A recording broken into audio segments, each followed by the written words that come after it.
Kamusta mga ka-Diskarte Chicks? Welcome back sa ating YouTube channel at sana ay nasa mabuting kalagayan po kayo ngayon.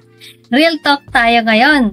May nag-comment na solid at siguradong may makaka-relate. Si Kuya mismo ang may asawa at may anak, tapos may nakilala siyang babae na parang may gusto sa kanya. Sabi niya, umiwas na ako, Dol. Ka-Diskarte Chicks, saludo po ako sa iyo, pero paano kung tuloy-tuloy ang paramdam ng babae? Ano ang mga senyales na talagang lumalampas na sa limit ng kaibigan lang? At ano ang dapat mong gawin para hindi masira ang pamilya mo? Sabi niya dito, okay Dol, salamat sa advice kasi ngayon umiiwas ako kasi may asawa na ako at merong babae na bago ko nakilala tapos feelings ko mahal niya ako. Ako na lang umiiwas kasi meron na akong asawa at anak. So, shoutout kay Kuya na nag-share.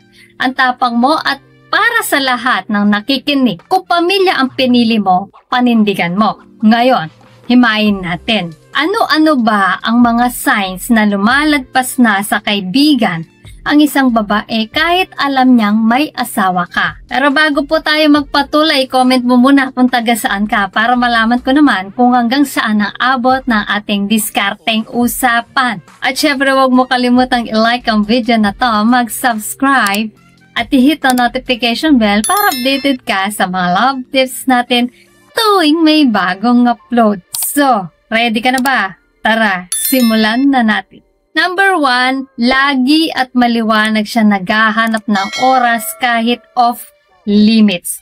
Bigla kang tinetext ng libre ka ba mamaya? Kahit saglit lang, paulit-ulit, hindi lang once kundi pattern. Kapag sinusuong ang oras mo para sa pamilya, delikado na. So number 2, may secret vibe sa usapan nyo. Yung tipong wag mo na lang sabihin sa misis mo kapag may lihim na automatic, red flag yan.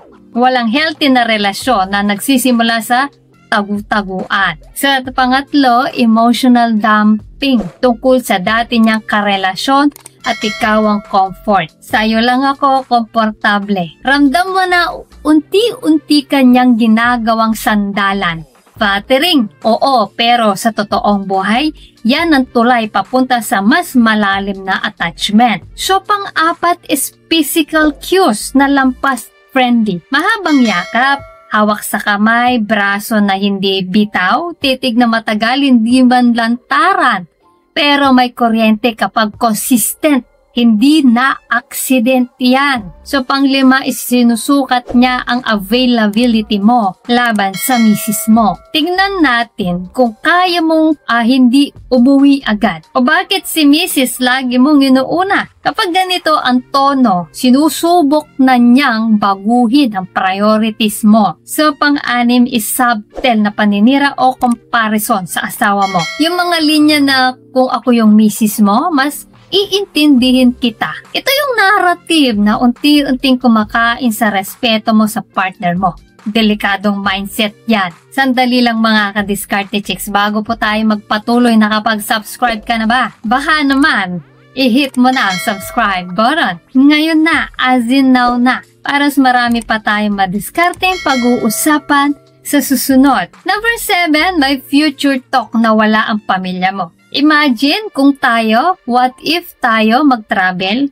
Kapag yung future na pinapakita niya ay nagre-require mawala ang pamilya mo sa frame. Ayan na. So, pang-8 is madiskarting alibay at convenience. Daan ka na dito. Malapit lang naman O magdala ng pagkain o gift sa'yo in private. Hindi masama ang kindness, pero kapag secret plus pattern equals baited trap. So, number 9, jealousy sa misis mo. Nagtatampo siya kapag inuuna mo ang pamilya mo. Kapag ganyan, hindi lang crush yan. Competitor mindset na yan. Reality check para kay Kuya at sa ating lahat, ang tukso hindi nagwawagi. Pero kapag pinatulan mo, lahat talo. Ikaw, misis mo, anak mo, pati yung babae in the end. Kiliti ng bago versus bigat ng konsensya, panandalian lang ang kilig. pero pangmatagalan ng sira kapag lumalim. So ano ang dapat gawin? Step by step na practical ka diskarte chicks. Step 1, linya at limit.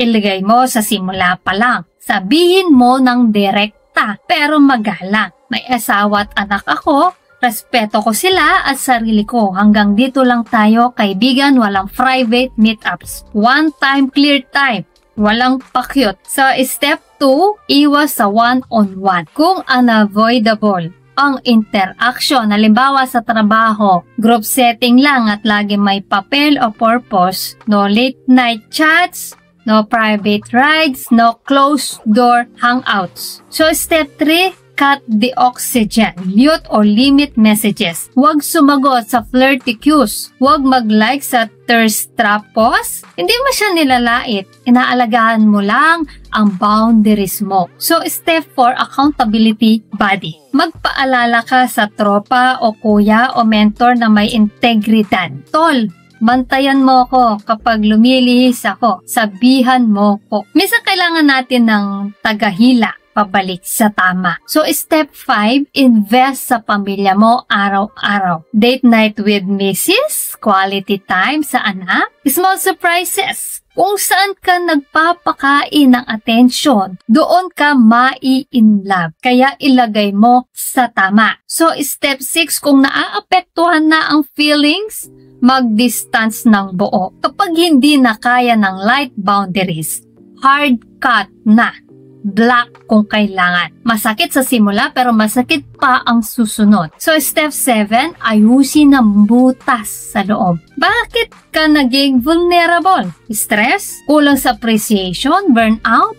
I-address mo with healthy fixes. Pahinga, usap sa misis, counsel kung kailangan. Hindi solusyon ang lihim na relasyon. Kadiskarte chick, salamat sa pag-share. Tama ang pag-iwas.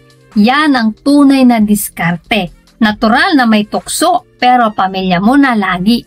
Set ka ng linya. Iwas sa one-on-one at alagaan mo si misis at mga anak mo araw-araw. Saludo kami sa'yo sa pagpili ng tama. So, ayan mga kadiskarte chicks, tandaan, ang tunay na lakas ay hindi sa pagsunggab, kundi sa pag-iwas kapag may masasaktan. Sa mga tulad ni Kuya, respeto at saludo. Kung may kwento ka rin ganito, i-share mo sa comments. Tutulungan ka namin na maglatag ng malinaw na boundaries. Sana ay may natutunan po kayo sa video natin ngayon. At syempre, bago po tayo matapos, shoutout muna sa ating mga masugid na tagapanood na sina Dante Villalion, watching from Lucena City, Quezon Province. Troy Escobar from Laguna Province. David Pimentel, taga La Union. Alexander Arcebal from Cebu City. Budge Mercado ng Caloocan. Boyat Molina ng Ilocos Sur. Nehemias Marantino, taga Puerto Princesa City. Leomar Almeida from Capiz. Maharlika,